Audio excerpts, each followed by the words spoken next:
Good evening. I'd like to call to order North Branford special meeting for July 23rd, 2026. Please join me in saluting the flag. Please remove your hats. I pledge allegiance to the flag of the United States of America and to the republic for which it stands, one nation, under God, indivisible, with liberty and justice for all. Thank you. Next, I'd like to introduce the members of the commission seated here tonight. To my left is Ron Sienna, Vice Chair for the commission. To his left is Paul Marino. He's going to be a regular seated member today. He's our alternate, but he'll be seated today as a regular member. To his left is Bruce Abelson, a regular member of the commission. To my far left is Kim Slater, our recording secretary, and sitting at the administrative table is Bruce Perkins, our Dave, that guy over there. Bruce over there, Dave over there. I apologize. Dave Perkins, I'll get it right. Thanks, Dave. Town planner. Finally, my name I think is Robert Nowak. I am the chairman for the commission seated here tonight. Next order of business to consider the approval of minutes for June 4th and June 18th. Unfortunately, we do not have a quorum for either one of those meeting minutes. There was only 3 in attendance, 2 out of the 3 are here, so I'm going to pass those until next meeting. Moving on, we have public hearing and old business, and I'd like to entertain a motion to change the agenda today to have old business ahead of the public hearing, since these folks have been here before. So I'll entertain a motion to amend the agenda. Mr. Chairman, I'm going to make a motion to amend to move the old business up in for number 4 to accommodate these people. I'll second. All right, we have a motion by Bruce, second by Paul. Any discussion? All in favor say aye. Aye. Aye. Okay, the agenda has been modified, so I'd like to ask Chase to come up and present to us what how they made out with their changes that we requested from last meeting.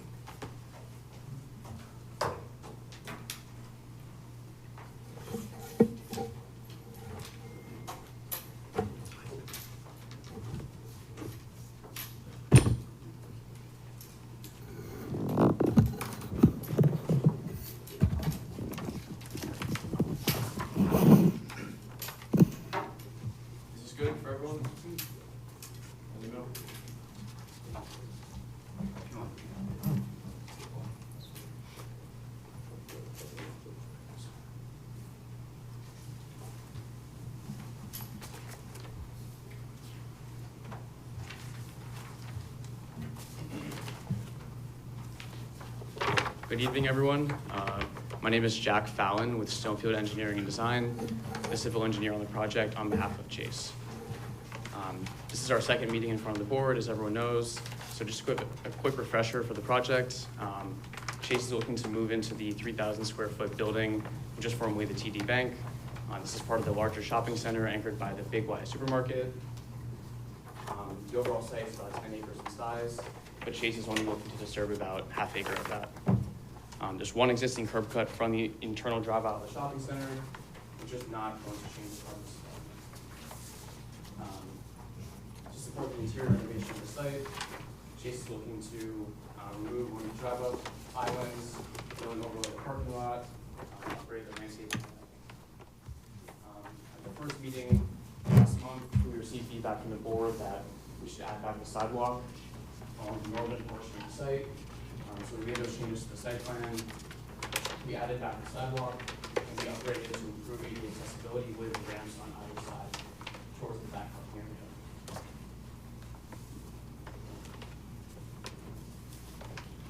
Those are the only changes we really made, so with that being said, I'm happy to answer any questions. So there was, I believe there was some facade issues we had asked you to take a look at. Yeah. Good evening. My name is Richard Mandelpig. I will be representing the architect on behalf of Chase.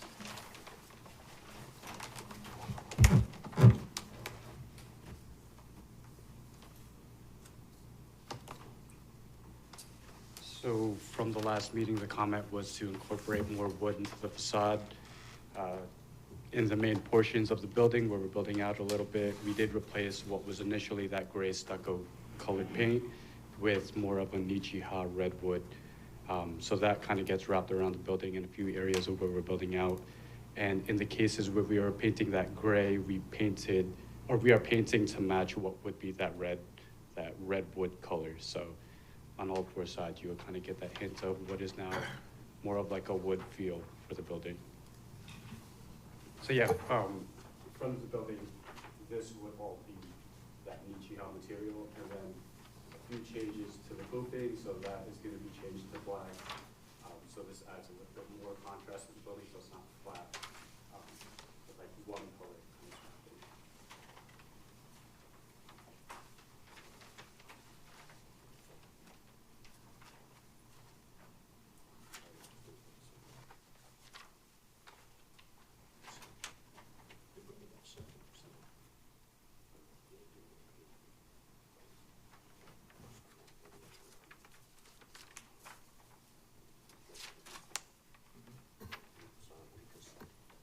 Sorry for the delay, we're just looking at these new plans Yeah.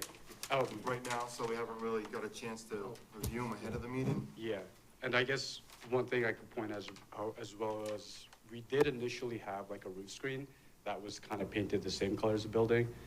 We are now cutting the tower at a higher portion, so now the unit will be hidden within the tower, so there is no more roof screen.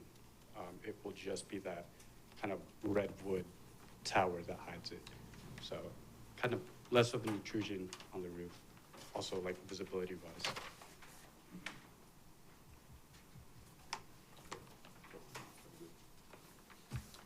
So just to, in the parking lot, I know we mentioned about restriping Yeah. for the walkways. You're definitely gonna restripe, right? Everything's being restriped, so all the pavement's being replaced, and then crosswalks, parking stalls, arrows, everything's being restriped. Oh, okay. Just making sure. Thank you.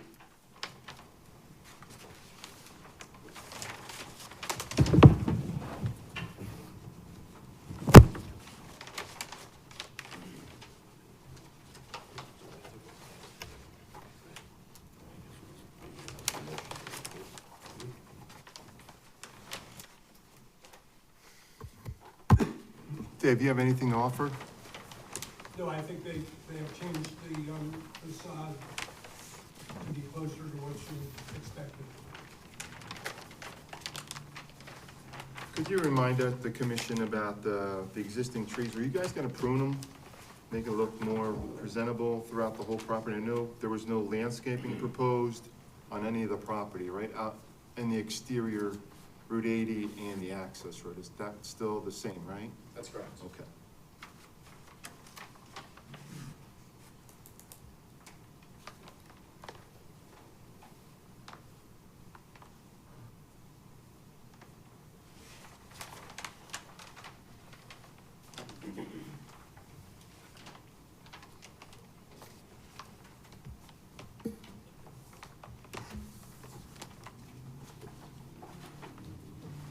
Dave, everything on the property functions as required by engineering? I would Yes. assume, right? Yes. Okay.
Well, here's a difference between the two.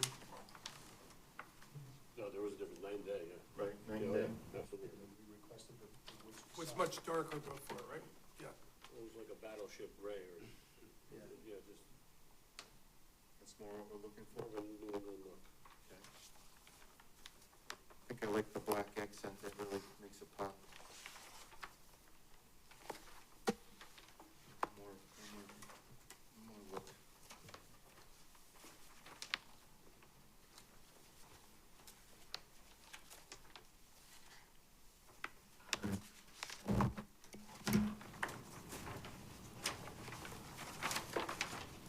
Side view. Side view, Cut the tower down. right?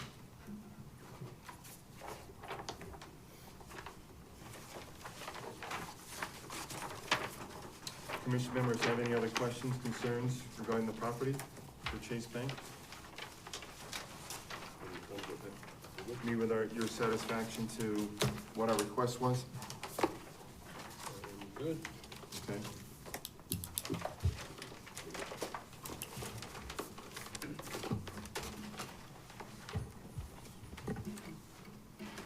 So with that being said, I thank you guys, appreciate it, for the effort. I think, you really like it, so with that being said, I'll entertain a motion to accept the property as proposed in front of us. Do you guys have a motion for that, somewhere over there? So I Where'd move, it go? There's one, you want me to read it? please, you have it? Yeah. Okay, thank you. So, I move to approve planning and zoning application 2026-5. Site plan request under section 23, Schedule A, line C2, for site work to include security lighting, landscaping, removal of drive-through bypass lane island, and elevation changes for the new bank tenant fit-out at 1289 Foxen Road. Assessor map 19D, lot 22, zone B-1, owner, April, Acres, 1289 Foxen Road LLC applicant. Kimberly Keene, PE Consulting Corporation, as contained in submitted application documents and shown on plans entitled Site Plans for Chase Proposed Bank with Drive-Up ATM, 1289 Road, North Branford, Connecticut, prepared by Stonefield Engineering and Design, containing the following sheets. You can just list C1 through C10. C1 through C11, and the following architecture sheet A101 through EL104. And I would just add that they were revised July 7th. With the revisions of July 7th from the commission's request. I'll second. Read the special conditions. Same kind of procedure, Bruce. Standard conditions or the special? Standard and special. You can just number them. Standard conditions 1C through 13. And the following special conditions 21 through 23. 21 is maintain existing sidewalks and crosswalk striping, sidewalks to be ADA compliant. No signage approval. Number 23 is add architectural wood stone details to north side and east side to satisfaction of the commission. Okay, we have a motion by Bruce, we have a second. I'll second. Second by Paul. Any discussion? All in favor, say aye. Aye. Aye. Motion carries 4-0. Thank you, gentlemen, appreciate it. Thank you. Thank you. Thank you for your time.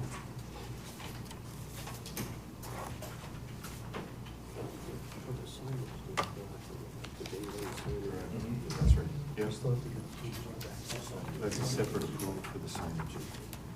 All right, moving on to our regular scheduled programming. We have item number 5 now. It's public hearing and possible action. We have 3 public hearings. Application 2026-7, 2026-6, and 26-8. Before I move on to the public hearings, I just want to read a statement for those who are first time coming to a planning and zoning meeting, understanding how a public hearing works. The purpose of the meeting is to hear all pertinent testimony of those in support of and in opposition to the application before the commission. Public hearing will be open, testimony will be heard in the following order. Applicant explaining their application. Staff and commissioners asking questions or comments on the application. General public will have an opportunity to speak in support of and in opposition to the application in the form of statements or questions. Applicant will have an opportunity to respond to public comment and provide closing statements.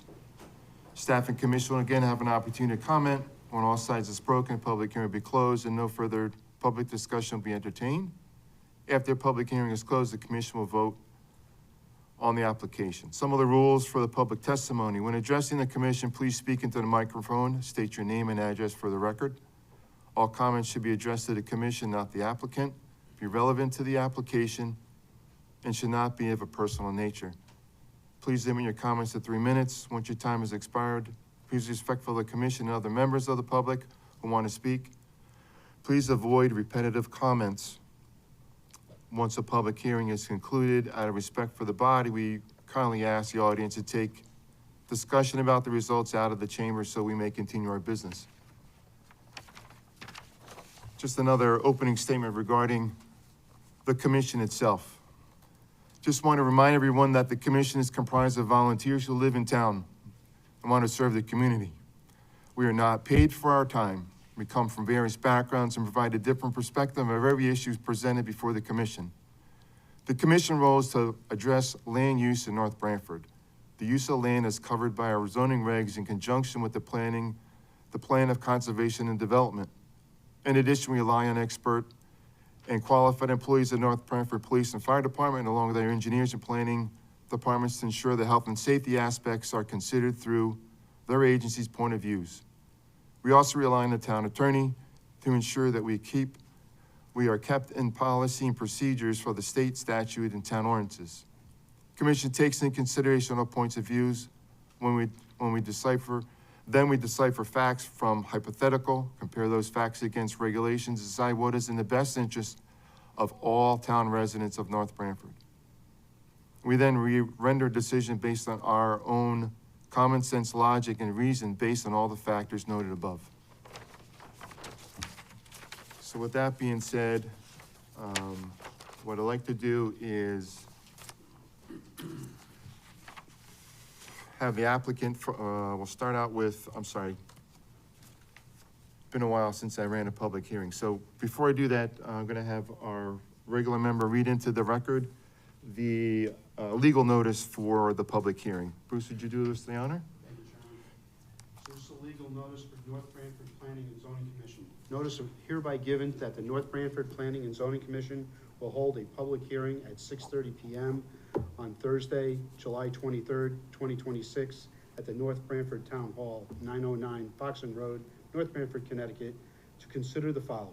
A, application number 2026-7, 420 Tucket Road, a re-subdivision of parcel to create 3 residential lots. Owner, What TF LLC, applicant Paul Lamont, LP Home Improvements. And for B, application 2026-8, zoning text amendment, zoning regulation changes to be in compliance with Connecticut Public Act 25-1, applicant North Branford Planning and Zoning Commission. At this hearing, all interested persons may appear and be heard, and written communications will be received. Copies of proposals are on file for the public inspection in the Town Hall Planning Department. Thank you, Bruce. Thank you. So with that being said, the applicant for 2026-7, 420 Tucket Road, please introduce yourself to the commission. Good evening. My name is Jim Galligan. I'm from Nafis and Young Engineers. We're located at 1355 Middletown Avenue in Northford. I'm a professional engineer registered in the state of Connecticut, and I represent Paul Lamont in this application.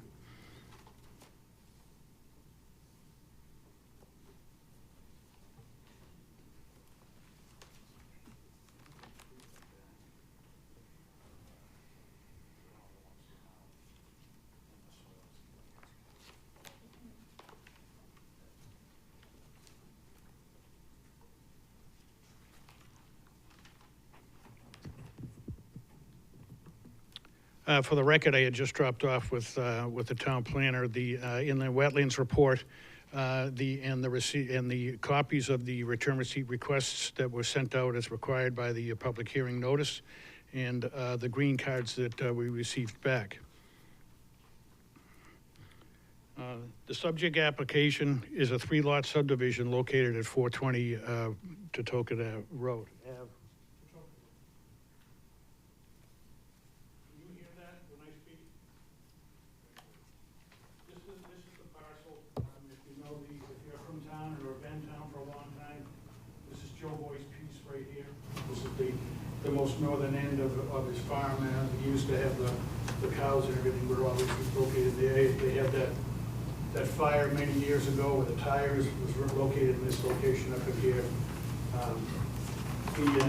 The current parcel right now has a single family house on it.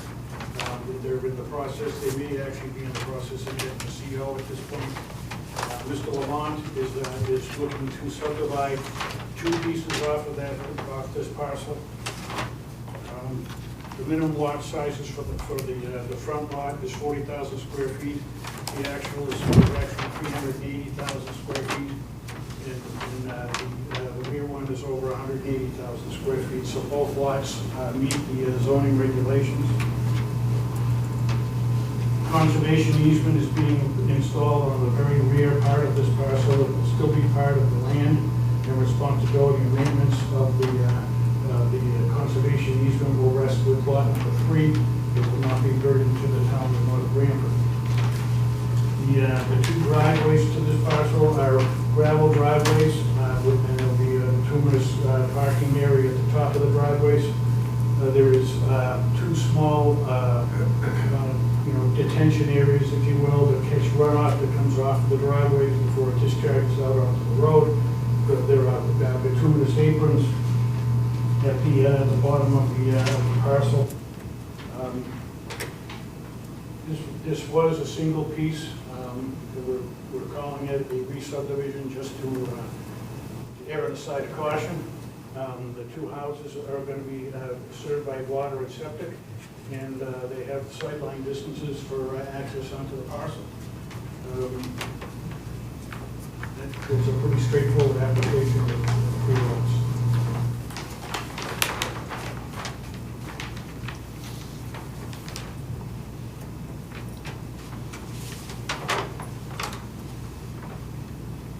Dave, any concern on your part for this application? The, did you see the comments from the town engineer? I did. Okay, so one of the comments was, please provide a plan for the driveway drainage, so. So in this location here and here, there are drains that go across the driveway at the bottom. Those drains are slot drains, if you will, across the bottom of the driveway, and they discharge into 2 small detention areas adjacent to each drive, one for each one. And then he also had a question about, are there street trees that are coming down, or all the trees? They're down at the below, they're just talking about clearing for the driveways. As you can see, there's a limited area here of clearing. This area in here, there isn't clearing. And the trees up in the back, which is, as you know, is fairly forested at the top of it. It's the ridge before it goes into the state. This area here is fairly well forested, and will be left in its natural state. And I do have an email that was submitted. Do you want to talk about that now? Sure. From Kara Papa. I have 2 questions regarding this application. Is this subdivision permitted by right, or does it require any zoning relief for discretionary approval? So subdivisions are approved via an administrative decision by you. If the site plan and the subdivision meets the regulations, then you need to approve it. So you don't have a whole lot of discretionary, but you can make sure that all the details are submitted. Based on the regulations in the zone Correct. already, Correct. that's already almost by a right, that the town has already granted its condition that it would be buildable. Correct. Is that an accurate statement? Yes. Okay. If approved, what analysis has been completed regarding the cumulative impacts on stormwater management, water resources, emergency services, and other municipal infrastructure? Well, we have the letter from the town engineer with some questions that were answered by the applicant. The fire marshal was notified and did not make any comments on the plan. We did, the sign was out there. We're not quite sure if it's a re-subdivision or a Err on first the subdivision. safer side of caution. But as the chairman, with any subdivision, you can request a public hearing, Okay, which we did in this case. and here we are. So the sign was put up, the neighbors were notified. East Haven was notified because we're within 500 feet of the border. Okay. And all notifications were taken care of. Notifications within the legal timeframe? Correct. All right. For lot 3, how do you get access to lot 3? Well, when I walk you through all three, okay, so this is the existing house and their driveway comes in here. Then this is a front lot, so their driveway is gonna come up and come to this spot. And then the rear lot 3 has a driveway that comes up, I think, to this spot.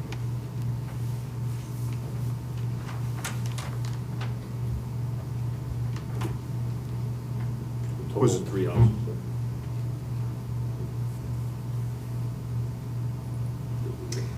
For lot 3, for the driveway, is that the right of way for lot 2? No, they're separate lots. So that's a complete separate lot? Correct. Yes, absolutely. In fact, this lot is required by your regulations. The lot area for this lot meets the zoning regulations without this strip in here. But this is actually part of the lot. It's not an easement over there adjacent property. So Dave, we also have read the subdivision is similar to subdivisions, correct, as far as buffer zones?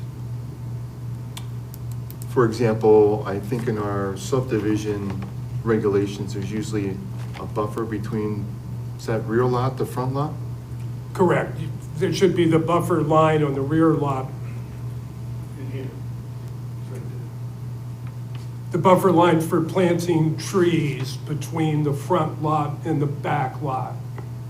There should be a 10-foot easement for planting trees. I certainly can add that. Okay. Any concern for other municipal infrastructures? Any concern for the power lines in the back of the property? Pretty far away. It's pretty far away, and actually the conservation easement restricts access to the power lines Okay. and would connect to it, so it's a good natural buffer where the flora and fauna can exist. Gotcha. So we have a number of ways that we can deal with open space, Yep, that's correct. and we can give them to the land trust, you could give it to the town, you could give it to a homeowners association, or you could just create a conservation zone on your property when the property is such that it should be or could be protected for conservation purposes, such as letting the deer and the raccoons and whatever else lives up there continue to thrive. Isn't the plan supposed to dictate to the commission what the applicant was proposing? That's what they're proposing, it's a conservation easement. Okay. That's what It ties, this area in here is a that's correct. conservation easement to comply with the open space requirements. Does it tie into anything else associated in the back, what's at East Haven and to the left? Well, that's why we were talking about the power lines are right behind it there. Mhm. Right. Is there access to the open space? No, this open area of open space is actually land of parcel number 3, but it is development restricted.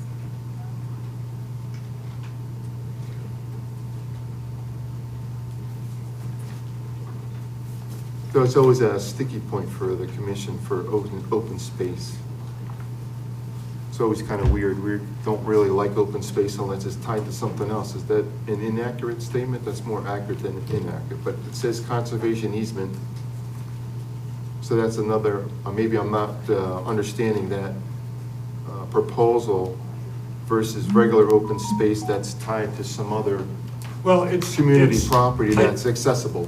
I don't have the regulation right in front of me, but part of the motion is the conservation easement in accordance with regulations, section 314C.1E, which talks about natural areas of vegetation, natural areas of, animal habitat, and protecting that just for the art of protecting nature, not necessarily giving the public access to it. Okay, that's the difference in the terminology of conservation easement. Correct. Okay, And that's the regulation that the motion points to. all right, awesome. Okay, that, I understand that. Commission members, any questions on that? Yeah, No? it's, Yeah? if What do it's you a got? landlocked piece of property for conservation,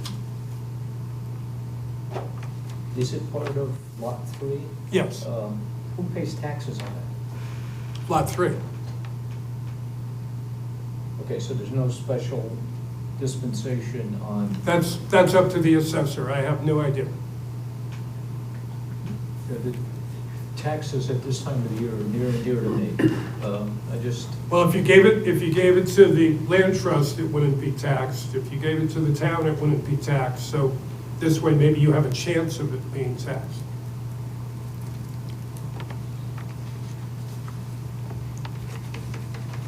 Is it open space? It's all trees, right? Yeah, this is all that wooded ridge. It's the ridge that goes up to the power lines and then Right. drops off on the other side. It's unbuildable. Yeah, that's right. And it's significantly vegetated. It's all wooded, it's with mature trees.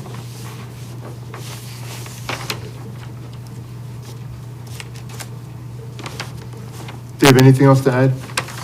No, Commission members? No. Okay. Thank you, Jim. Thank you. I'd like to open up the public hearing for comment relative to application 2026-7, 402 Totucket Road. Would anyone like to speak in support of the project? Anyone like to speak in support of? Anyone like to speak in support of the project? Okay, hearing none. Anyone in opposition to the project and would like to speak against the project? It's 420. 402, 420? 420. Sorry. It's going along with my day, Bruce over there and Bruce over there, so. And I'm Bob, 420. I'm having a great day, excuse me, sorry about that. So, I'll start over. Anybody wants to talk in support of 420 Totucket Road? Now I'm on the right street address, I apologize. In support of? Last time in support of. Okay? In opposition to 420 Totucket Road? Anybody in opposition? Anybody in opposition? Okay. One last chance. Hearing none. Mr. Chairman, I motion we close the public hearing. We have a motion, we have a second? We have a motion by Ron, second by Bruce. Okay. All in favor, say aye. Aye. Public hearing is closed on 420 Totucket Road. Okay. Commission members, how we feel about the project? Any questions, concerned?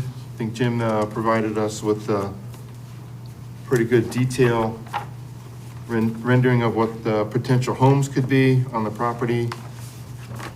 Has a lot of potential.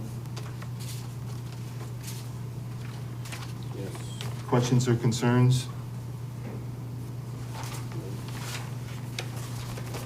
Okay. Hearing none, then I'll entertain you guys, are you still looking? You let me know. Okay. I don't want to rush you. Okay.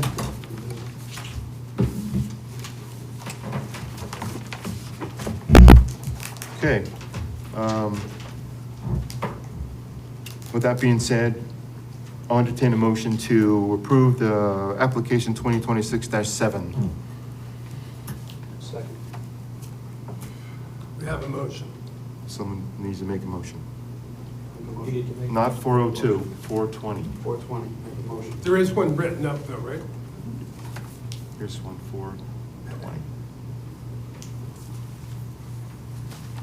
So, Vice Chair, oh, okay. I guess I have my glasses on. me to read? You're asking the wrong guy.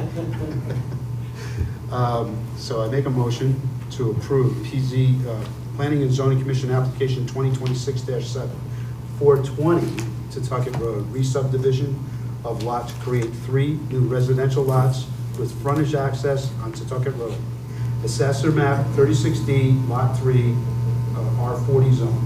Owner What TF LLC, applicant Olamont LP Home Improvements, as described in the submitted application documents and shown on plan entitled Subdivision Plan Lamont Estates, 420 Tucket Road, North Branford, Connecticut, prepared by Nappus and Young Engineers, LLC, dated June 5th, 2026, revised June 18th, 2026, and July 10th, 2026, and driveway stormwater management plan dated July 10th, 2026. Want to read the whole thing, or? No, just with the following conditions, just read the numbers. With the following conditions: 1A, 1B, 1C, 2, 4, 5, 6, 7, 8, 9, 10, 13, and 18. And then the special conditions at the end, 23, 24, 25. Thank you, Dave. With special conditions, open space to be protected by conversation. Not a conversation. It's not a sorry. conversation, I know. An easement in accordance with regulation section 314C.1.E at 314.E. Easements to be part of deeds to lots. Number 25, street numbers and assessor parcel IDs to be on Mylar prior to recording. Lot 1, 420 Tucket Road, assessor's map 36D, lot 3. Lot 2, 418 Tucket Road, assessor's map 36D, lot 3-1, and lot 3, 416 Tucket Road, assessor's map 36D, lot 3-2.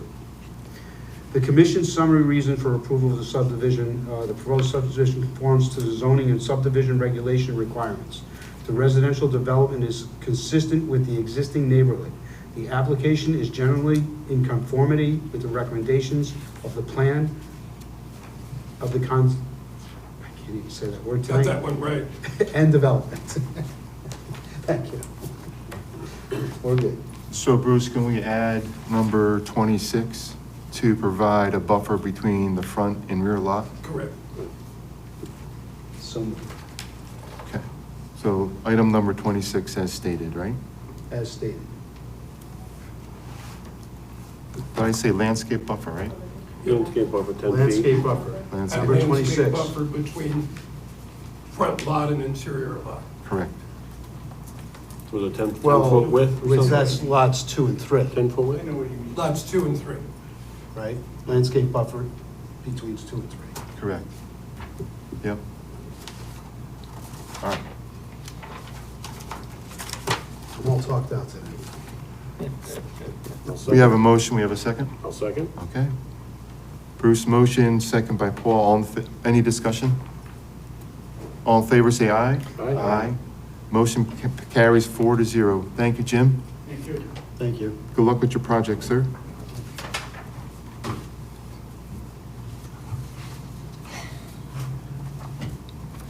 Moving on, public hearing, 2026-6, 165 Notch Hill Road. Is the applicant here to present their project?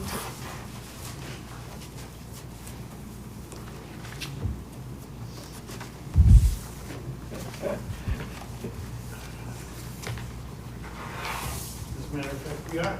Oh. Change your hat there. Way to go, Jim. In my shoes. All right. Good evening. For the record, my name is Jim Galligan. I'm from Davis and Young Engineers, professional engineer, located at 1355 Middletown Avenue. I'm here representing that Mr. DeMayo, David DeMayo, on the application tonight. I have a couple of, some paperwork to hand in.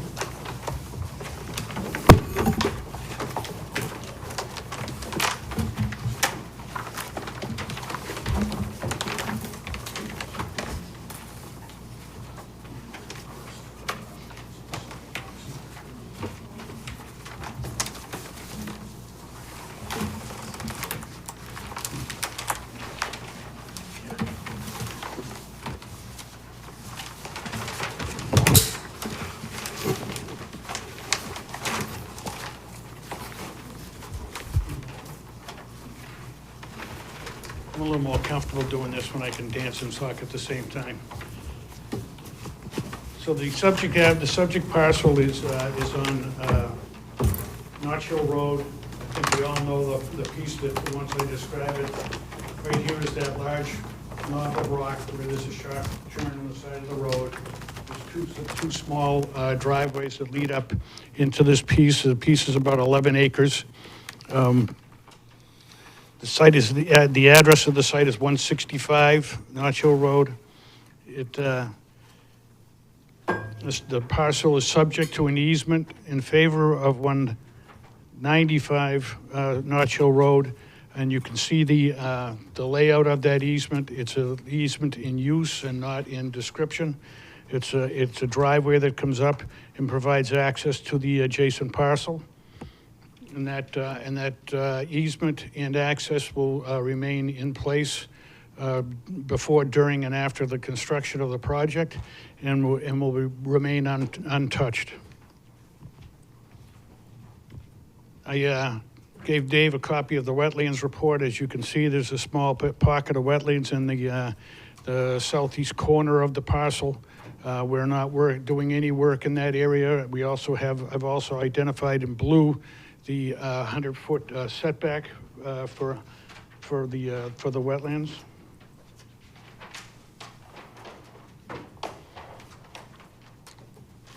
The proposal is to construct 4 individual lots.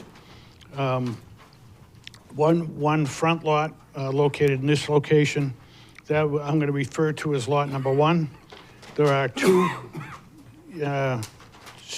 easement strips that lead back to 2 rear lots. I'm referring to those as lots 2 and 3. And there's a 4th lot over in the southeast corner of the parcel, and I'll be referring to that as lot number 4. There are a couple of access easements that will be granted in favor of the various lots as the roadways climb up the hill. As you know, there's a big hill there. Much to my surprise, it's not all hill. It flattens out quite a bit when you get up to the back here. It looks like it's just all ridge, but it's not. There's quite a bit of developable land in the back there. So what we're proposing to do is, as you know, there's 2 driveways there now, and what we're proposing to do is to eliminate the use of one of the driveways. The existing homeowner adjacent to the parcel can continue to use her existing driveway and easement across this parcel. The existing easement, the existing driveway on this side actually crosses her property, and the applicant has an easement over the adjacent person's property for driveway access. He is not going to use that. He has that right, but he's not using it. He's going to be using the other driveway that's away from the access to her parcel. There's a gravel driveway that snakes up through the parcel across easements in favor of lots 3, 4, and 5, in favor of lots 3 and 4, and then over here in favor of lots 4. The driveway is at a 12% grade. Drainage-wise, this particular parcel in the back all drains to the wetlands and will continue to drain all back to the wetlands. The front part of the parcel drains down Part of it drains off of the piece untouched as it is now, and another part of it drains down, and there's a large, if you ever looked for it, you'd see it. There's a large detention area right in this corner here, and the drainage coming down the roadway will discharge into that detention area. All 4 lots meet the requirements for the zoning regulations. I did ask for 2 waivers, and I think you'll probably see why I asked for them. One, I asked for relief from the requirement for sidewalks. This is a gravel driveway for these 4 lots. We're hoping not to have to put sidewalks. And because it's a gravel road, we're also looking to request a waiver for curbing. All of the lots meet the requirements for the zoning regulations for area and setbacks. The sight lines, the sight lines in the southern direction is over 500 feet. It's over 575 feet, I think we have it listed as. And to the north, it's around 300 feet. And the reason why we moved the driveway away from the existing driveway in favor of the neighbor was because we needed the sight line to be able to meet the sight line requirements. Couple simple things you can see here. We're not working in any ways in the wetlands. We're not working in any ways in the wetland setback. There's no work on the neighbor's property in any way. The access drive is going to be left intact for the neighbor. That is an issue that has been raised to the applicant, and we responded to that by assuring them that this driveway will continue in its present condition.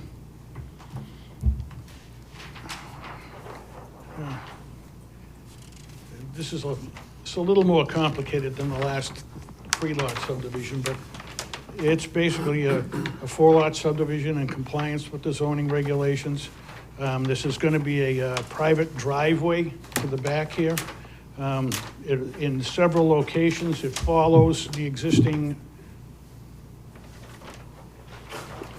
woodlot road, as you can see it here. And it follows that woodlot up into here. Mr. DeMayo actually has additional property in the back here. He has an easement to be able to get back there. At this particular point in time, there is no interest in doing so. But as I mentioned, all 4 of the lots are in compliance with the regulations.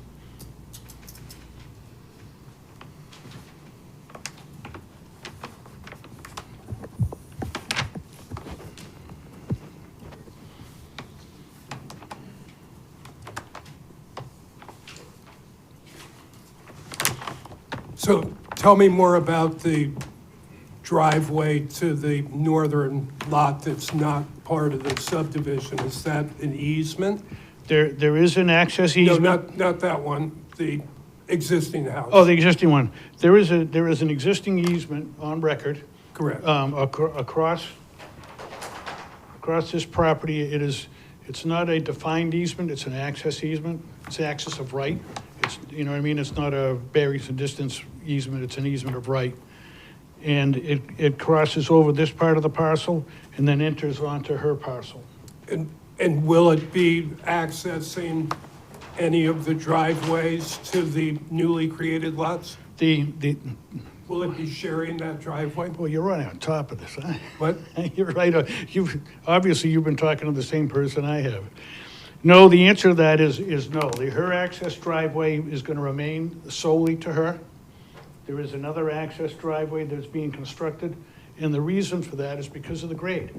In order to be able to meet the grade in the back, we couldn't use the grades that go to her driveway to be able to reach the back. So we separated her driveway. I say her, I believe it's a woman that lives there. Separated her driveway from the 4 lots. And tell me more about the easement that goes to the existing lot to the north and the east that's also owned by the applicant. At this point, there's an easement in place for access to the back here, but at this point, there's no interest in. But you're creating a defined easement as part of the subdivision? That's correct, we are.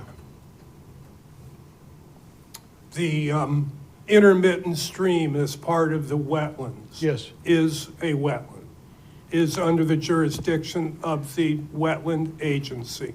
Right. That dotted line to the intermittent stream, and what's the distance from the end of the intermittent stream to the house on that southern lot? I'm going to say it's to the house, it's almost 100 feet. No, it's probably 80 feet. I'm not having a scale in front of me, David. I'm going to say that from here to here is about 80 feet. It appears to me that that buffer line should have more of a point to it at the end of the intermittent stream to the buffer line should be 100 feet. All right, you want to set this line from this point here? Correct. Okay. Which means that that house would be in the wetlands, in the wetland buffer, Buffer, thank you. the upland review area. So as the plan exists right now, the agency would need to, wetlands agency would need to review the application prior to us acting on it. 100%. We also have a definition in our regulations that talks about street lines and street line setbacks. And a street line shall mean the right-of-way, easement, or taking line of any street or of any easement of vehicular access or private right-of-way 25 feet or more in width. So that access to the applicant's lot that's not part of the subdivision, that, no, the other side, that house, no, to the, At the end, Dave? At the end of the street? yeah, that house needs to set back 50 feet from that easement, Okay, that 25-foot wide easement. very good. Because that's a street line, not a sideline. Or at least that portion of it. You follow me? I do. Have we heard anything back from the DOT? Have you talked to them? No, we have not heard back from DOT. We have a meeting we're trying to set up a meeting with them in person right now.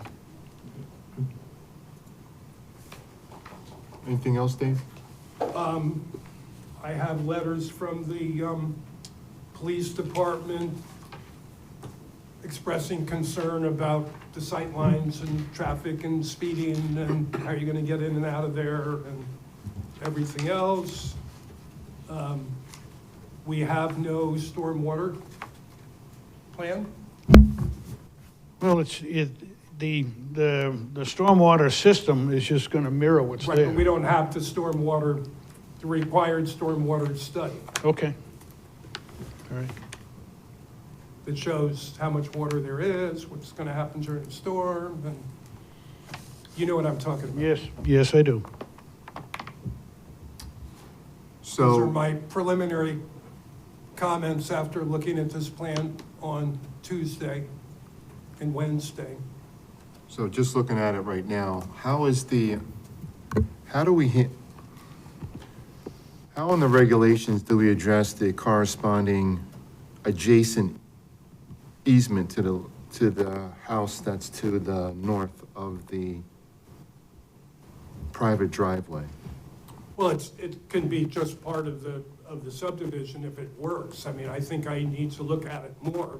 As I said, I've only had 48 hours to look at the plan. So just from my engineering background, being with the state for 35 years, Jim, correct me if I'm wrong, the driveway around elevation 120, about midway, right? That's a fill, right? There's a cut and a fill to get the driveway just from 120 to 110? No, at the bottom of the driveway. Go down here? Yeah, you come up the driveway, Yep, right? You cut the rock on the right, and you fill left, right? yes. Okay, what happens to her driveway? Well, her driveway is here. Well, what And is elevation, on- and it's a is lot on- lower. I'm sorry? It's a lot lower. It is. So the water's gonna dump on her driveway and affect her. Right, because you're doing I'll sheet address flow, that. you're not channeling any of the water on your driveway, you're shedding it left and right with a pitch. So all the water that's on the driveway, half of it will drain to her and down her driveway. And you are, I don't know the elevation difference, couple feet higher than her driveway, so you're like this. That's correct, yeah. So the water's gonna go hit her and go down there. Is that gonna be separate throughout the entire project, or will they merge at some point once your driveway's built? Those are two options that have to be resolved between the owner, the two owners. She certainly can continue this as it is. And on one hand, I think that she could be in favor of that because then she's the only one who ever uses that driveway. On the other hand, if she wanted to combine the driveways and come back, that's achievable as well. And then that driveway could be worked out with maintenance for the rest of the driveway. So the legal part of whether the driveways are combined or not combined is still to be determined by the applicants.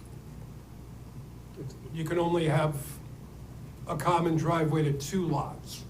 So we have a common driveway to two houses now and another driveway to another two houses. So this would add a fifth wheel, so to speak, and probably wouldn't work from a zoning point of view. Well, that answers that. So we will design it so that they stay apart and the drainage won't discharge onto her driveway. Do you want to mention what we talked about on a previous application where was it the police department had requested that there be some kind of agreement for common use driveway? That would be part of the motion, of course. Yes. Okay.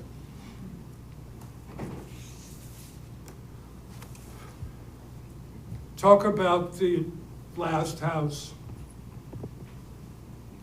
the other one, that one. Lot 3. Yeah, so what's behind that house? When you walk out the back door, what This area here is it's. No, all those little fine lines behind the house. That's a cut. That's cut behind the house. It's a cut. And how tall is it? Oh, Dave, I don't have any glasses. But it's what, 20 feet? I don't know if it's 20, but it's good. It's over 10. Right. So when you walk out of the back of that house, you have, what, 10 feet behind the house? And then Yes. you have a 10-foot cliff directly behind it to the east, right? Yes.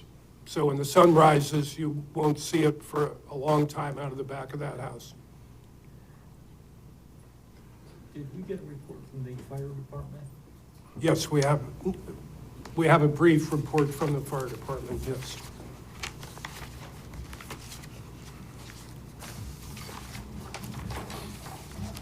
Nothing from the state? What? Nothing from the state?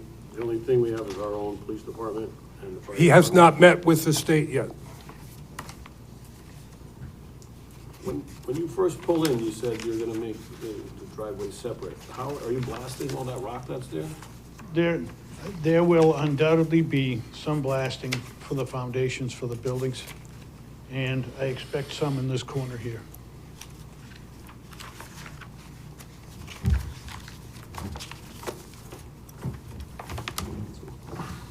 It's huge rock.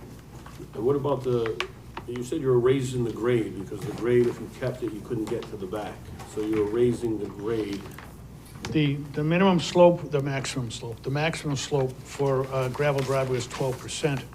And so in order to get back to this point here, we had to grade, or rather to this point here, we had to grade at 12% to get to that spot, to minimize the earthwork and the rest of the area. And then for the fire department, what was their input where you went from lot 1 to lot 2 with that crazy turn right there? This is size big enough to handle their largest vehicle.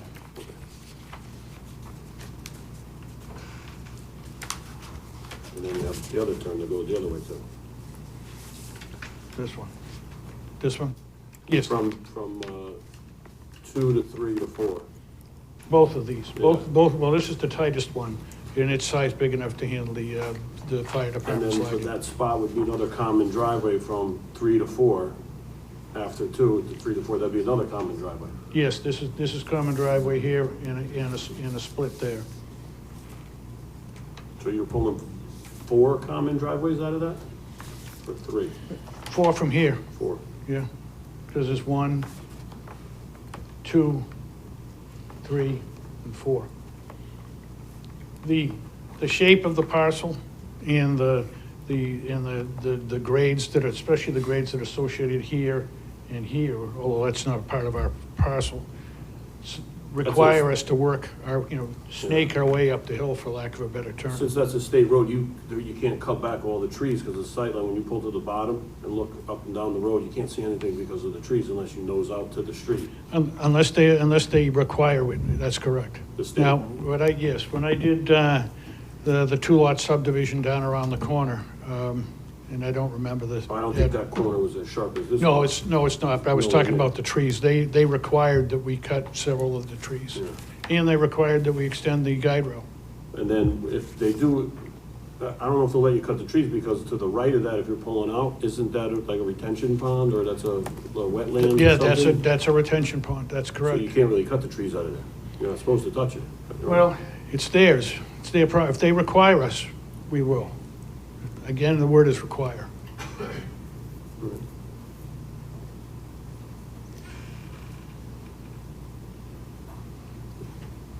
How many feet is it from telephone pole to telephone pole? 250, about.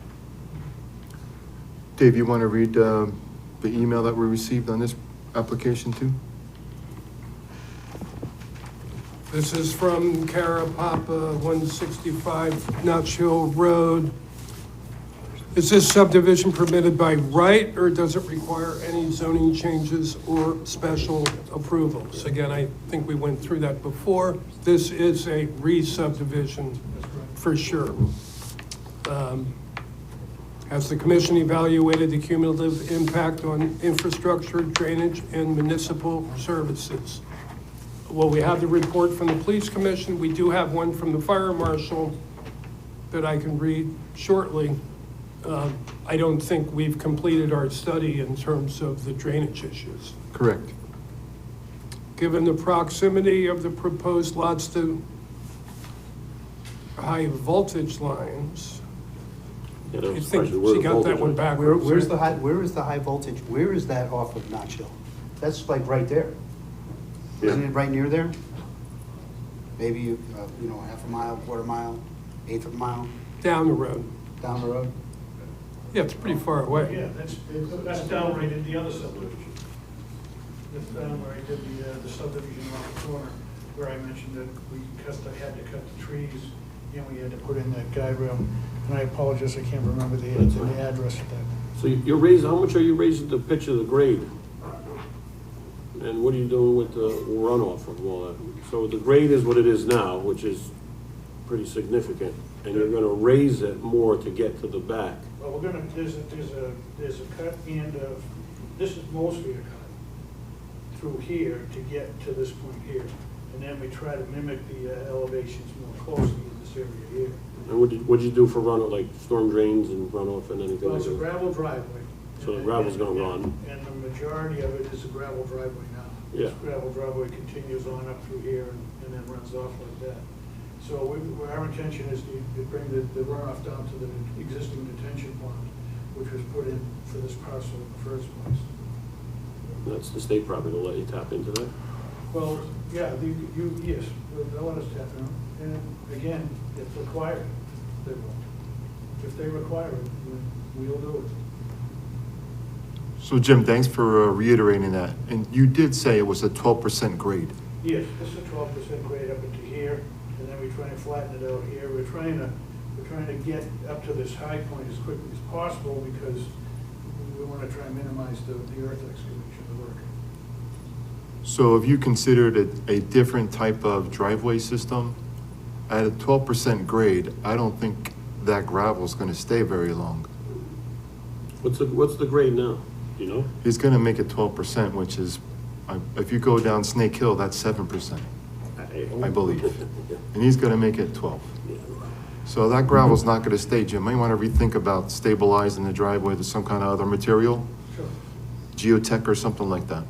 Might wanna consider that to save the homeowners aggravation and the state from cleaning up the gravel that ends up in the pond and on the road. I'd say loud and clear. Yes, sir. What's the pitch now? We know what the pitch is now? This doesn't exist because it's just, he's creating it. The picture you're we don't talking know- we about don't know is what the it is. existing It's driveway. still He's gotta build the driveway. The woodlot gravel drive up in this area varies from, about 15 in some spots to 8 in other spots. It's, it's not great for, daily, not great for my wife to drive on. Right. So just take that into consideration, Jim, when Yes, sir. you propose a stormwater plan to the town for the engineers to look at. During construction, it's gonna be a mess, Yep. right? It's not gonna be established, so you need to do everything you possibly can to stabilize that as you build it. So we don't have complaints and you have an environmental mess on your hands, Very good. okay? What's the regulation for coming to the street, the width of the bottom of the driveway?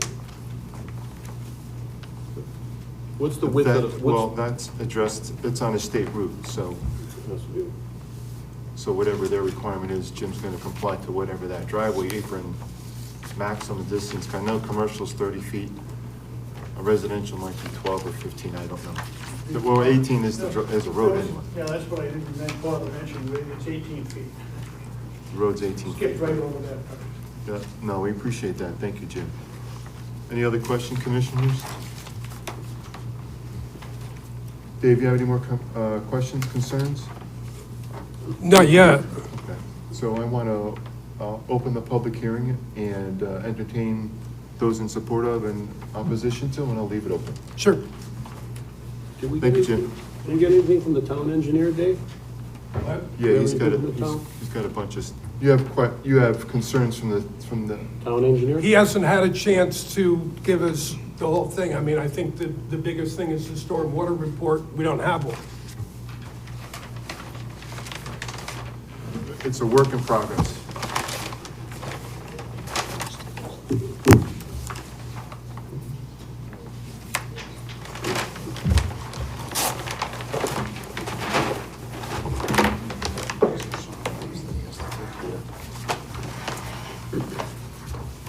And the existing homeowners on board with everything you guys are doing there? I can't speak for them. I did speak to their attorney today, and they asked about the driveway. I showed them what it was, he was here earlier, that was what. So before I open the public hearing, I just want to make clear for those in the audience and those who are watching later on that our typical evaluation for any subdivision is handled by the town engineering department, who addresses engineering, drainage issues, and any infrastructure possibilities that may be impacted. On the municipal services side is the police and fire department address almost every one of our subdivisions or re-subdivisions. We always present that to them for their comment. I don't think there has been a time when we haven't asked for one, and if we didn't, we usually remember to do it at a meeting like today. So with that being said, I think it's just some misunderstanding of exactly what we do, because we don't. We rely on you folks to do, town services to do their part, not so much the commission, but we ask the questions of the people that work for the town. So with that being said, I'm gonna open a public hearing for 165 Notch Hill Road for those in support of the project. Would anyone like to speak in support of the project? Anyone like to speak in support of? Anyone like to speak in support of the project? Hearing none, I'll move on to those in opposition to the project. Would anyone like to speak in opposition to? Opposition to.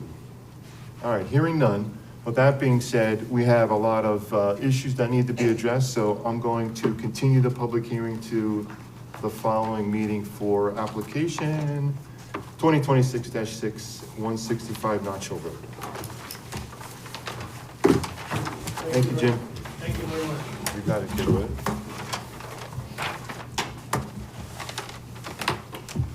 Next item on the agenda is application 2026-8, zoning text amendment.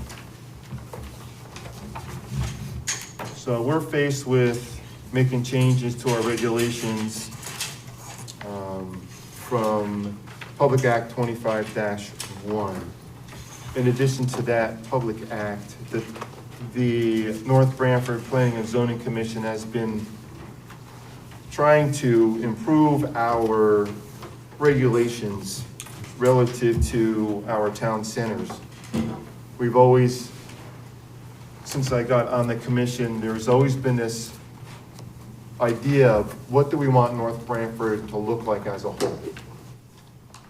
And we've always been struggling with, no one has come up with a pictorial display of what the town centers should look like, what they want to look like. We've had Plan for Conservation and Development that in 2019 was a communicative effort that put all these components in a document for all to read and digest and move forward with trying to understand it and make changes to the town. In that document, it assigns tasks to various commissions and boards as an action item. One of the action items in that conservation of POCD, I'll call it, is to have concentrated development in the town centers, town districts, Northford and North Branford. If you didn't realize that, but that's in the document. We did an analysis, the town did an evaluation, and that was the best choice of development. And Route 80 was also another place for development, being that we want to encourage business and commercial use in those districts along with Route 80 and other places. So we kind of already worked towards identifying where we would like development to occur in that POCD. That was one of the requirements under Act 25-1, was to find places where we want development to occur. After doing some research with ChatGPT, that came to light in one of the questions I asked, that it was in the POCD already. So we're halfway there. Our form-based code that we've been working on for quite a long time captures a lot of the nuances that Act 25-1 has imposed on all 169 towns. Most of Public Act 25-1 really focuses on intermodal transportation zones, and we really don't have any of that. We don't have a bus station, we don't have a train station like Guilford and Madison and Branford. In addition to that, we do not, as a commission and a town, do not want to lose our character in developing anywhere in our farmland. We want to preserve that. That's what our POCD has identified for appropriate use of development, meaning that we would rather go up in those town centers than out in our farming community. So our form-based code that we've been working on offers a pictorial display, illustrations of what we think, the commission thinks, future development could look like. Let me rephrase that. Should be guided by. Right now, our regulations are 1970-ish, and most of the sketches in that document are hand-drawn on blueprint paper by hand. And they're pretty outdated. I don't think I am we are being progressive in that respect and want to change our document to reflect what we believe the town should look like and give future generations the opportunity to use the document that we're proposing to guide them in developing our business zones. We've always relied on developers to come in front of us and present their ideas of what they think would be good for them and develop what they were proposing to us. We want to reverse the tables and say, here, this is what we want to provide. We want to give you a choice on how you develop your property using these guidelines. And since Public Act 25-1 has mandated that any development in the business zones relative to, I forget the terminology, multi-housing development is now a right, meaning that it's just a site plan review, more or less, when someone comes to build anything new or revise their existing building. It kind of shuts out any possibility for public comment according to the act. How's that so far, Dave? That pretty right on? Very good. Okay. So what we're proposing in our text amendment is nothing that we've been willy-nilly about. We've taken a lot of time and effort to put it together. There's, Dave, correct me if I'm wrong, it's been on our website for how long? You did post it a long time. 8 months. At least 8 months. November of last year, I think, we asked for public comment. It's been available if anybody was interested to go onto the website and look under form-based code and the document in its entirety is in that spot on the website. I don't know if it's been updated on the website, reflecting the Public Act 25-1. I don't know if you updated The that. Public Act 25-1 documents is in the public hearing portal on the website. Okay. All right. So there is,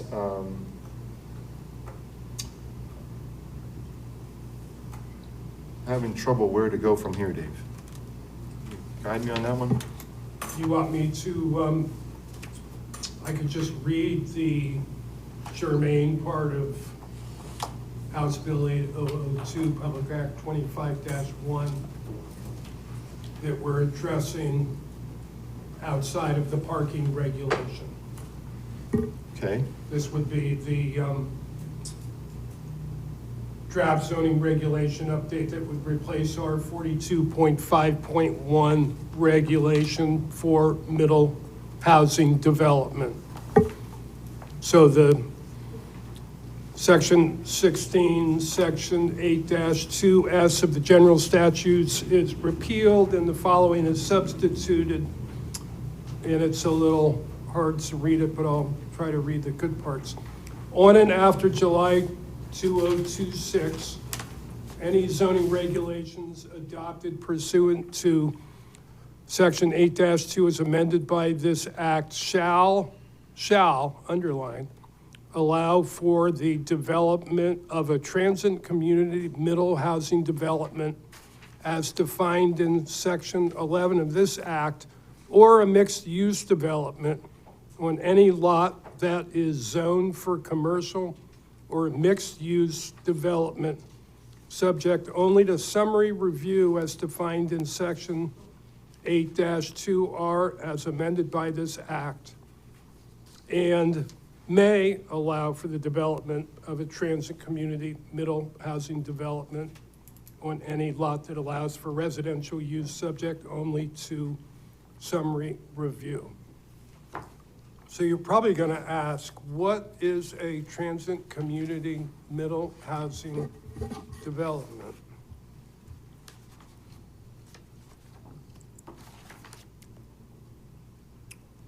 A transit community Middle housing development is a residential building containing not less than 2 dwelling units, but not more than 9 such units, included but not limited to townhouses, duplexes, triplexes, perfect sixes, and cottage clusters.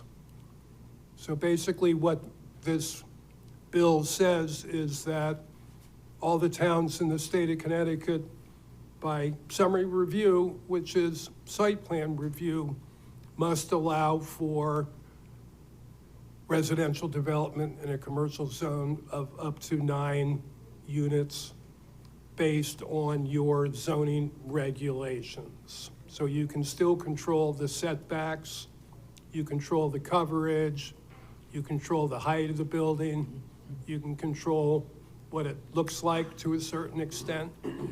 But outside of that, if they meet the setback bulk standard requirements, as well as, drainage issues and health and police issues, you must approve it.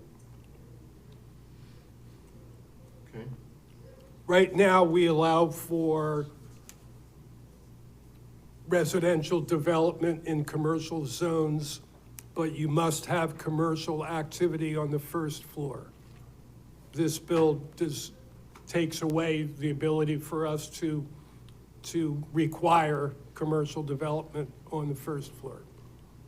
So you could have you could take a strip mall and knock down the strip mall and stick in 9 residential units.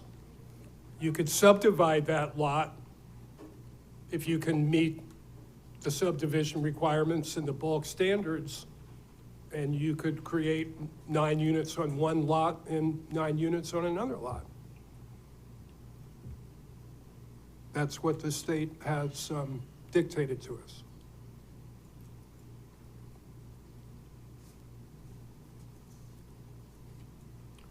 So as part of that, we've written the regulations to allow for middle housing development in our commercial zones based on our form-based plans. This does not do anything with somebody who wants to do commercial in a commercial zone. We haven't gone that far yet.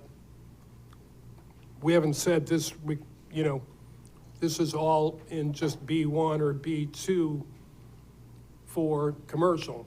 This is strictly pertaining to people who want to do middle housing development. So we're sort of trying out our form-based design on a smaller scale.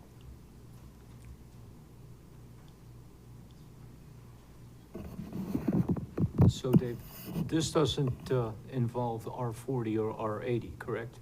Correct. This is strictly our B zones. At this time?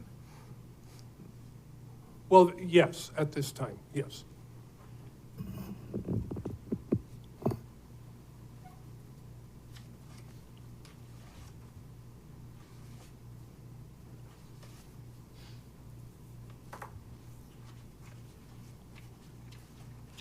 And as again, we'd like to say that our zoning regulations should always be changed and updated and are movable. They're not a static document. And we can introduce this and pass it and regulate it and see how it works.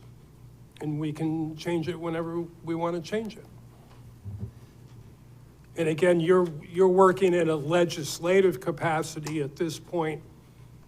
You can react to the state's requirement with any regulation you want. It's not an administrative decision where you're just simply looking at the rules and regulations and saying, does the shoe fit or not? In this case, you're like creating the shoe to fit the foot. Dave, the 1 to 9 units, does the planning and zoning have the authority, I would say? I know that the form bases you were talking about, do we actually have how they can build it? What it looks like? Yes. So it can't just be like a row of houses? it can be a row of houses, but with a form-based design, it needs to have some architectural details to it, such as dormers and a certain amount of fenestration, which is the amount of glass on the front of a building. Especially when we're in some mixed use, because this does allow for mixed use. It doesn't say you can't have commercial on the first floor.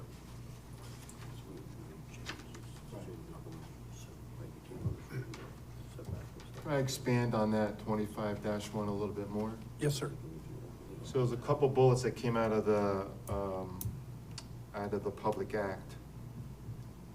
Municipal housing growth plans. Every municipality must either adopt its own housing growth plan or participate in a regional housing growth plan. Municipalities must report annually on their progress implementing those plans. Transit-oriented design is another component. Encourages denser housing near trains and buses. Commercial to residential conversions, like Dave said, makes it easier to convert a vacant office building, retail space, and other commercial properties into housing. Middle housing, another component of this act, expands opportunities for duplexes, triplexes, townhouse, small apartment buildings, like Dave said. In some commercial zone projects, up to 9 units, as we just talked about. Parking reform reduces or eliminates minimum off-street parking requirements for certain developments. Infrastructure funding creates grants to help municipalities pay for infrastructure such as roads, sewers, water lines, sidewalks, and transit improvements needed for the new housing. Affordable housing incentives provides financial incentives for municipalities that meet housing growth objectives, includes affordability requirements for some large developments. Another bullet, renter and home buyer provisions, expands fair rent commissions, creates programs to help first-time home buyers, restricts certain landlord pricing. Another component, homeless-related provision, prohibits certain forms of hostile architecture designed to prevent people from sitting or lying in public places.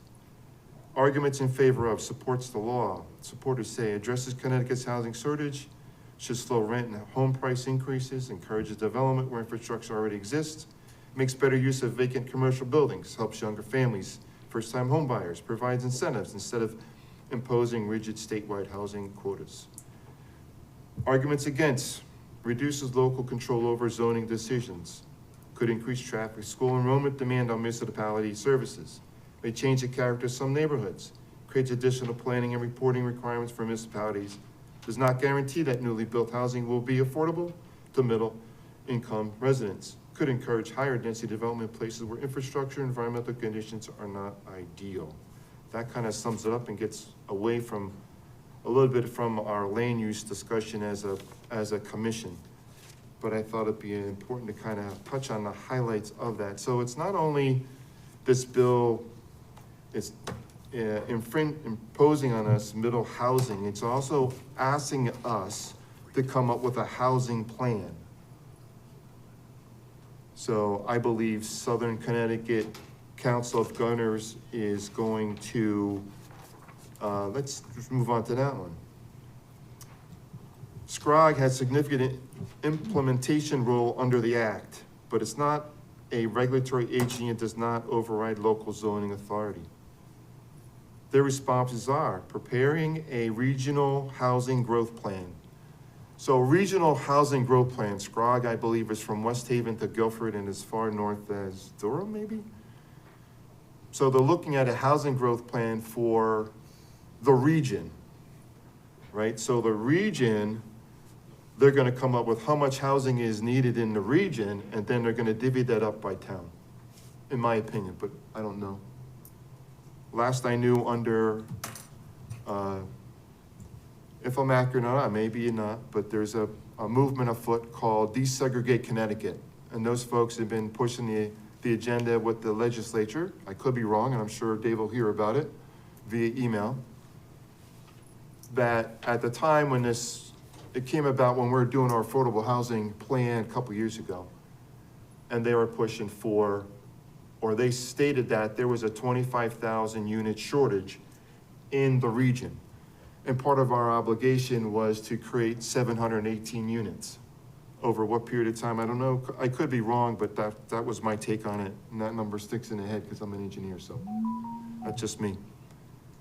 But so the regional housing plan that we could adopt or come up with our own, based on what SCROG has provided us. SCROG is to help towns analyze housing needs, identify land suitable for housing, prepare housing growth plans, collect required data, and coordinate with OPM. And recently, SCROG staffing reflects this expanded responsibility under Public Act, so SCROG got bigger. Regional coordination, SCROG attempts to coordinate housing planning across its member municipalities so that housing growth is considered on a regional basis rather than a town-by-town isolation. This includes sharing data, mapping, planning resources. So SCROG cannot rezone land, approve or deny housing developments, issue building permits, force municipalities to approve a specific project. The powers remain with each municipality through its Planning and Zoning Commission and local government. So that addresses SCROG. They have no power over us. However, some municipal officials and residents believe SCROG's new role gives it greater influence over local housing policy. Right, wrong, and different. Regional housing plans can shape how towns pursue future zoning changes. Towns participating in a regional plan are expected to implement the plan's housing policies and submit annual progress reports to the state. State grant eligibility and certain affordable housing incentives may be tied to compliance with these planning requirements. Supporters argue SCROG is serving primarily as a planning and technical support organization, helps towns meet state requirements while coordinating housing strategies across the region. You could ask the questions of ChatGPT and you may come up with similar answers, if not something different. So there's more to the plan than just us revising this from 25-1. So there's more to come from SCROG in this bill, where we're going to have to require to come up with housing planning, house planning, whatever you want to call it. And then we're going to have to come up with where they're going to put it, where would we want development to be, which our POCD kind of guides us already where that's going to be. And then there's a missing component to that is how do we implement that? If we have to report to it, to the state annually, our progress. It seems kind of onerous to me why the state is being held, why the town has to tell the state how we're doing with our housing plan. I don't understand that, but that's just me. I'm a simple man. So Dave, I have a question. You brought up something. Here's an example to this. Down on the north end of Route 80, right? Let's just take a commercial piece of property that's there, and they want to put up residential homes, correct? Let's just say.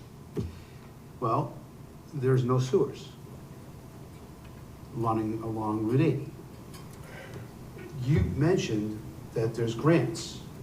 So there is a positive, small, that we can actually get from 22 up to the Guilford line for sewers, correct? There is some sewer infrastructure money tied to the 8002 bill. Okay. Well, I'm just trying to pull a little positive out of this thing, okay? And I mean, and it's important, you know, that's one of the things that, as a town, we've always looked at as far as getting sewers above, you know, from 22 up to the Guilford line. This is just a possibility. Not to say I'm not agreeing with it or disagreeing with it. I'm just looking at something that's positive out of it for the town. Sure, I agree with you. The state requires us to report to them? That's Is it a in 25 requirement or days. is it a Requirement, but after we develop a plan. But what are we gonna report to them, our plan? Dude, So, you're asking the wrong person. so right now, OPM is working on what their role in this project is from the state point of view. And they're working on it in conjunction with the COGS. So by the end of the year, there should be some sort of a template working process going on that the SCROGs can start looking at the plans and how they're gonna determine what developmental land means and mapping that. And then SCROG and the COGS will all have a period of time to figure out what they're doing. They're And just- interact with the towns next year, probably in the spring. Luckily, we're in the second tier of towns that we don't have to comply until 2028 or 29. We're like at the end of we're the second group. They just sort of, That's first just, group. that's just a couple of years. That's not too far down the line.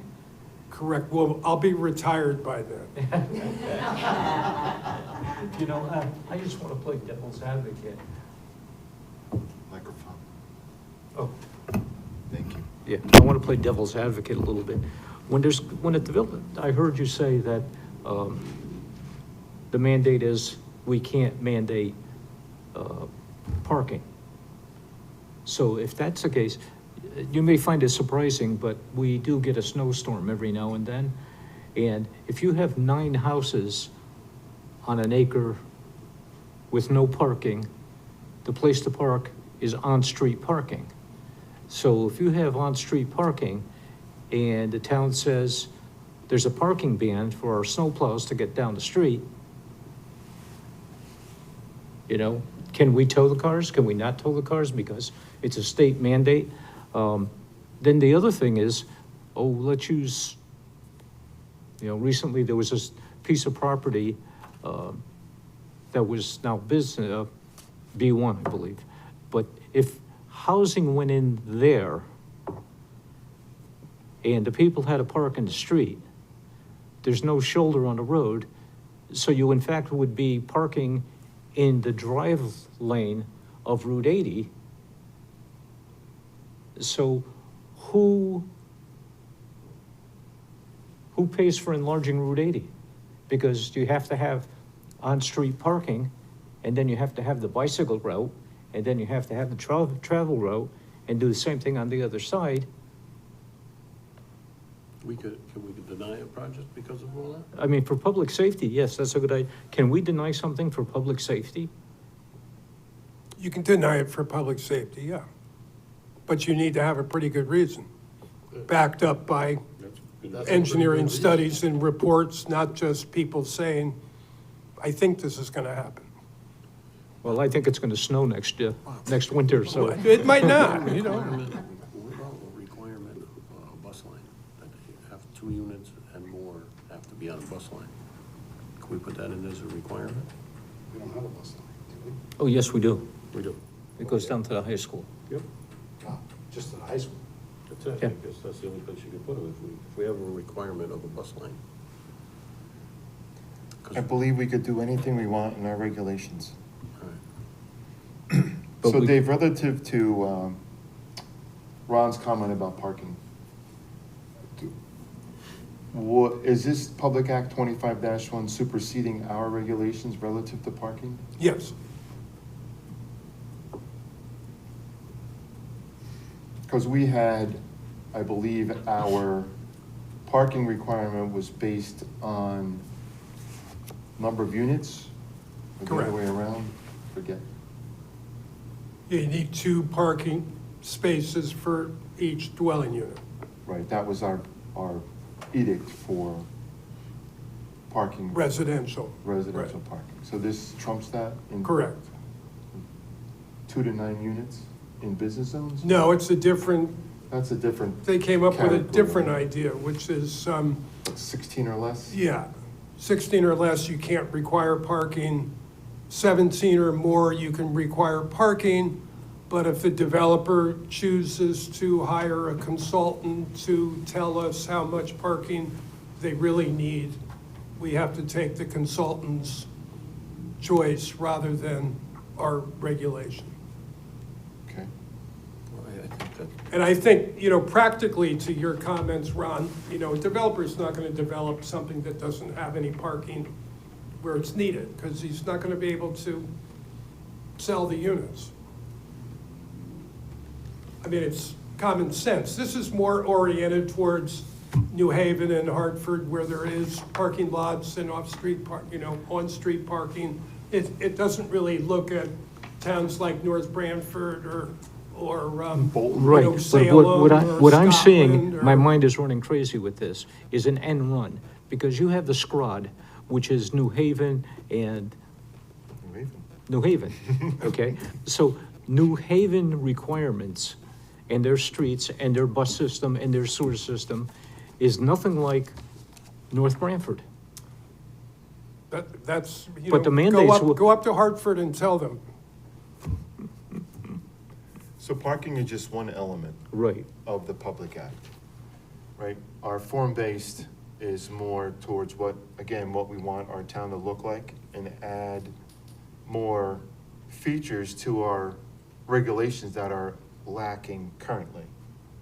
One of the features of the Public Act that actually benefited our development of our regulations was the requirement to have, which we already did in our form base, different facade components pictorially displayed in the Public Act 25-1, which was great. That'll insert right into our form base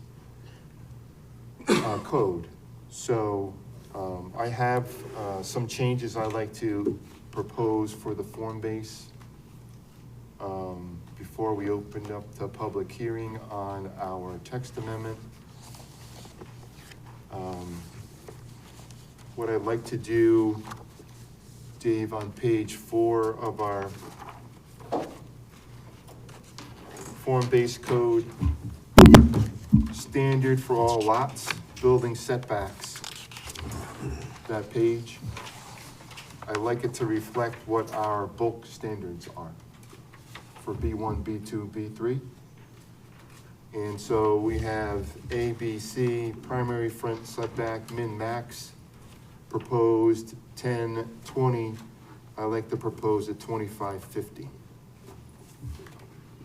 The same thing with secondary front setbacks, min, max, 25, 50 from 10, 20. Side setback minimum 20 feet. We had it proposed in its form basis 10. Rear setback, I want to change it from 10 to 20. Rear setback abutting our districts, minimum setback 50. Lot coverage max, currently proposed at 80. I'd like to propose it at 70. These numbers come from Schedule B, and they also come from our regulation, multifamily housing district 3-48. The lot coverage from Lot 80. coverage from 80 to 70. That reflects Schedule B setbacks in our B1, B2, B3 zones, I believe. One other thing the commission members should consider is in multifamily housing district on page 3-48. That was for the Firelight subdivision with 200 units on 6 acres. Remember that discussion? Yeah. In that district, we had proposed front setback from a state highway for a maximum of 50 to 75 feet, rear setback at 40 feet, and side setback at 40 feet. So just something to consider when you're looking at making changes to setbacks.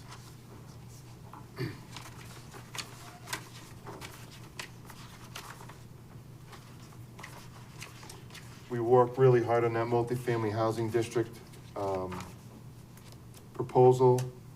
And one of the components out of that I thought would really improve our form base was to bring forward as a reference to possibly just referring to that section, Dave, of that MFHD,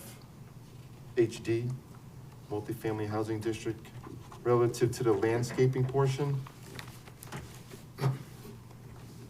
We have that in our form base, but I think it could be improved by bringing that forward into this, or making reference to the landscaping portion, where we wanted to provide a buffer from the road to the development, utilizing New England style rock walls and berms and something to reflect Tucket Mountain, I'll call it. More of a hilly kind of landscape to buffer the front of the units.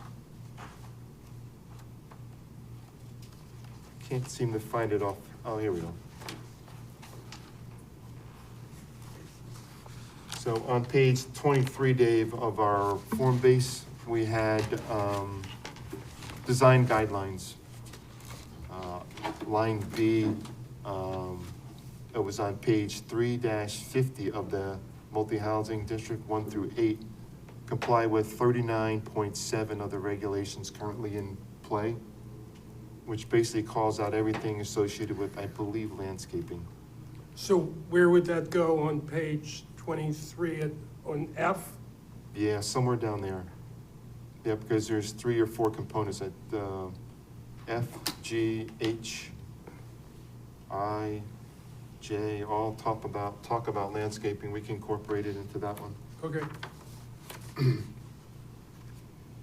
On page 24, Dave, building elements. All buildings shall include or be retrofitted to include building elements to incorporate one or more of the following elements shown in the figure below. So that was this page, Dave? Yeah. Right? So in the building elements, it just says one or more of the building elements. Which I'm assuming David's referring to this Yeah. pictorial? Correct. Which sort of points at different portions of the building without really telling you what they're pointing at, but. Right, right.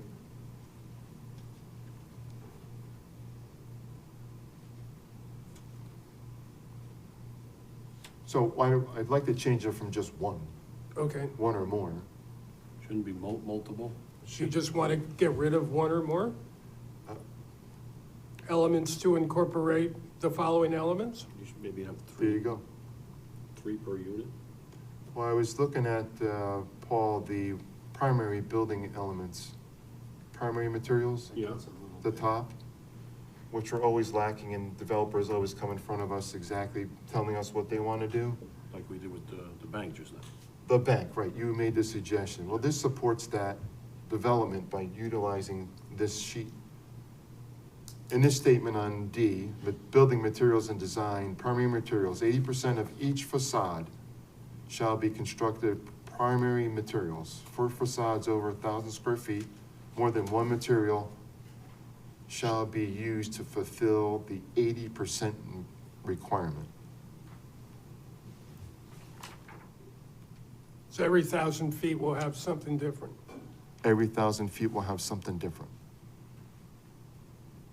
So how do we incorporate, for example, what we just talked about with Chase Bank? Well, I guess this is a little bit more specific than Right. just sort of requesting them Statute to upgrade tells it. them what they can use. So, One of the above. Right, I was interested in, for facades over 1,000 feet, more than one material. So he picks 2. Can we dictate 3? The building element, Building, for the facade. I like the fact that we have I like I don't know how the commission feel about stone veneer, but I think that's really attractive and to Yeah. bring out part of our building, Right. our community with stone of some sort, with some kind of either the vertical siding with wood or combination thereof. We put in there. it that just there has means to you be- have to break it up with 2 different things. You're not requiring 3 things. You may just want to alternate one and one and one and one. Okay, gotcha. You could put a certain percentage has to be a stone veneer. That's what I prefer, Right. but that's, I don't know how you guys feel I would about it. take away the 1,000 square feet, maybe drop that down to 800, and then add in a couple hundred.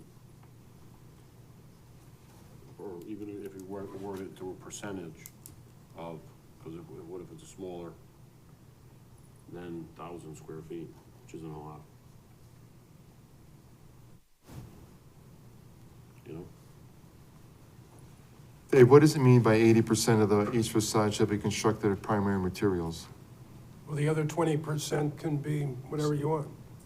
Okay, Which maybe we should drop that or change that to like a 70-30, 60-40. so each building facade shall be designed to incorporate a minimum of 20% transparency. Is that glass?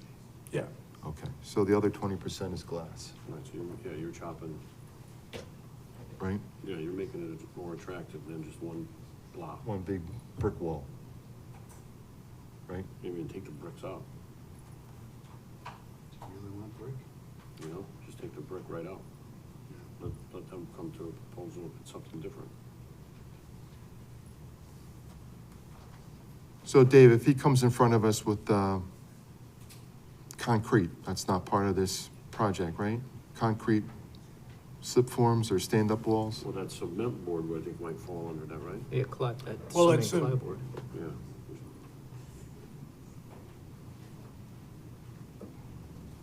What's the one in the lower right-hand corner? That's the cement board.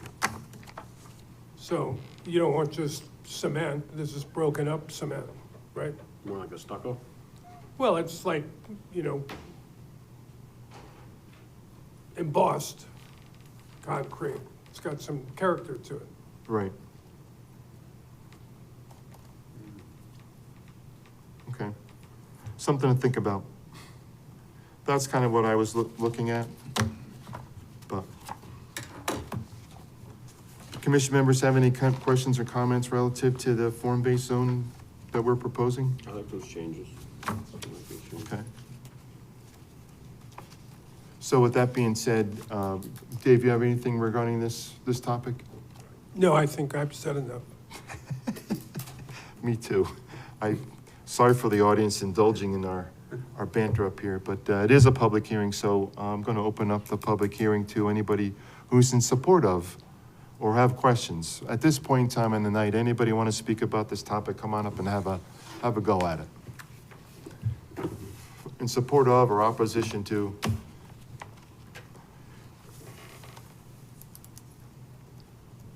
Name, address. Eddie Lawton, 1355 Middletown Avenue, Northford. Have been a long-time resident here, and just reading through all the information, it kind of pertains to us and what we do, so just trying to understand the whole thing, and I totally agree with what you guys are doing to make a more vibrant and walkable community with more housing in the right places. My concern isn't with the vision of it, it's just how some of these regulations might affect in practical use. But again, I'm in favor of making the centers look very nice. It's, you know, what we want as well. A few things that stood out to me, some things are a little complex, so it might discourage some people trying to invest in the town. For example, I noticed, and I could be wrong, but it said per lot, there's a maximum of 9 units per lot. So my question would be, does that pertain to a 1/4 acre lot and a 3 acre lot? Because all lots are different sizes, so if 9 is just the straight number, you could build 9 houses or 9 apartments on a very small lot, but limit a 3 acre lot to only building 9. So this would have prevented the project that we built in Northford Center, because we're approximately 3 acres. It has 12 units right now, and we've been very well received with the town, and a lot of people don't even know there's apartments there. So just want to take that into consideration. Again, people have been happy in the community about, you know, bringing mixed use and all that kind of stuff. Another note, I noticed the floor height requirements for commercial and residential, and having the 2.5-story, maximum. But when we built our building, it's 2.5 stories basically. But, just like the ceiling heights and everything didn't really make sense. We had to be very strict on what we could do to achieve that 3rd floor. And, it just wouldn't have been possible to do it, building it into the roof line. Another thing would be I love dormers and I love, architectural features and stuff, but one of the things I wanted to note on the dormers with the spacing and the width requirements would render the 3rd floor pretty unusable to maximize the space. I think we did a pretty good job of maximizing the 3rd floor space while also making the building aesthetically pleasing. So again, I'm just trying to think if we wanted to do the same thing ever again, or looking back in time and saying we wanted to do this project that was very well received, we actually couldn't have done it with some of these things that are in there. So I just wanted to point that out.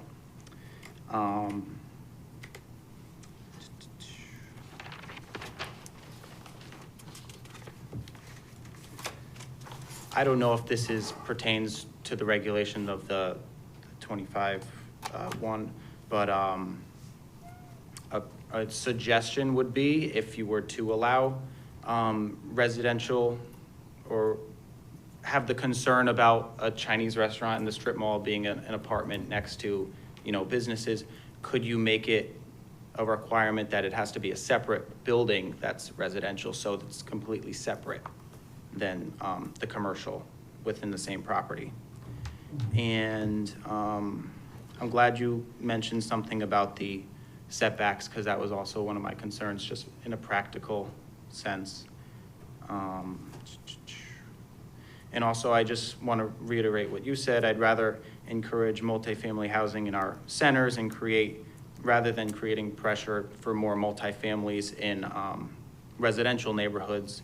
And I think with this regulation, it kind of gives someone the right to do a duplex or a 3-family in a regular neighborhood. So I think encouraging more in the centers kind of helps with that. Something else I noticed, it said 10-foot sidewalk requirement. I didn't know if that's the width of the sidewalk. It has to be 10 feet.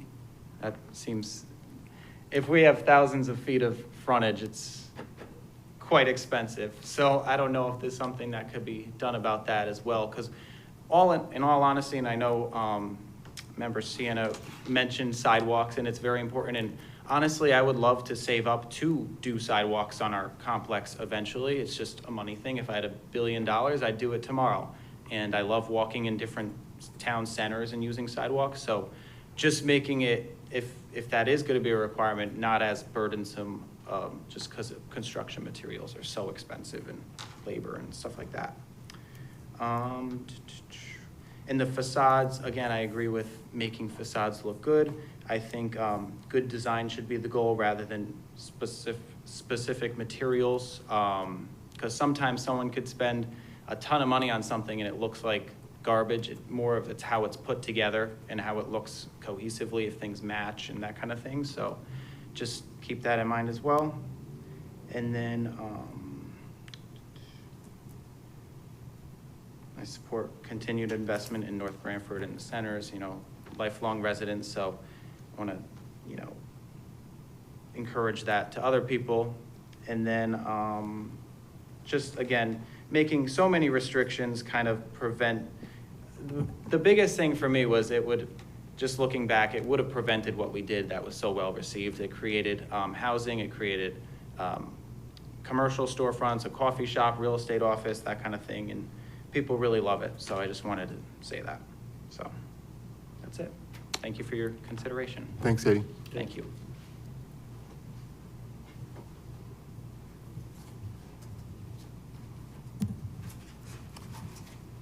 Would anyone else like to speak against the topic for our text amendment? For or against? Open for anybody to have a conversation with us. Anyone? Okay. With that being said, and hearing none, Dave, I want to circle back to the email, 2026-H from Kara. You want to touch on that before we?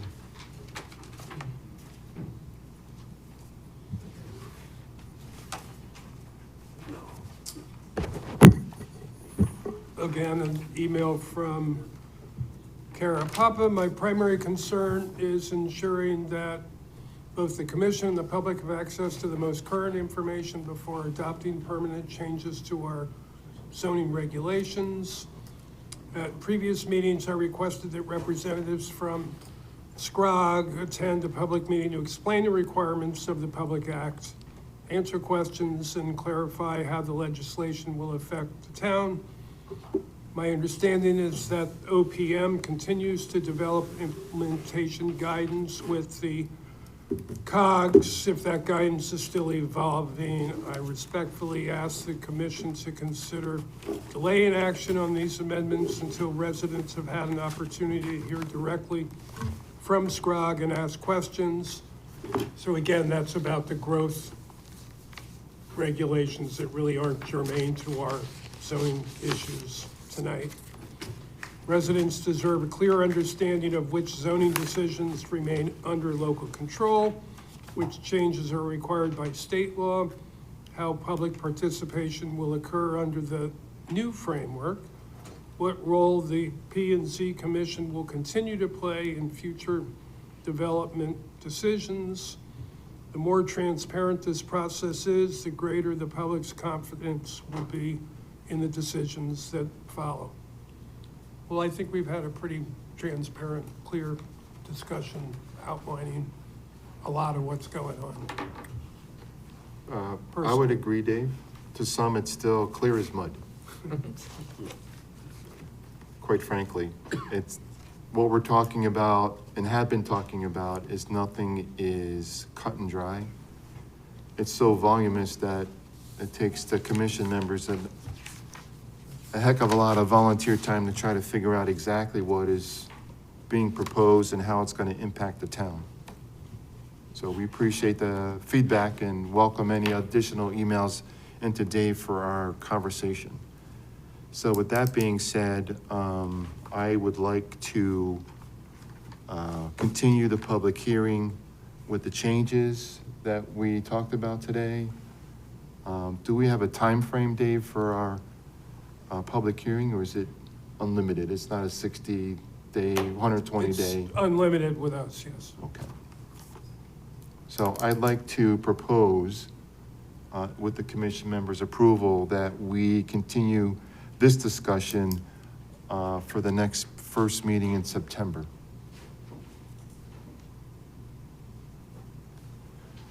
I hate to have a conversation next month when I'm unable to attend. You won't be here? My work shift still is the same.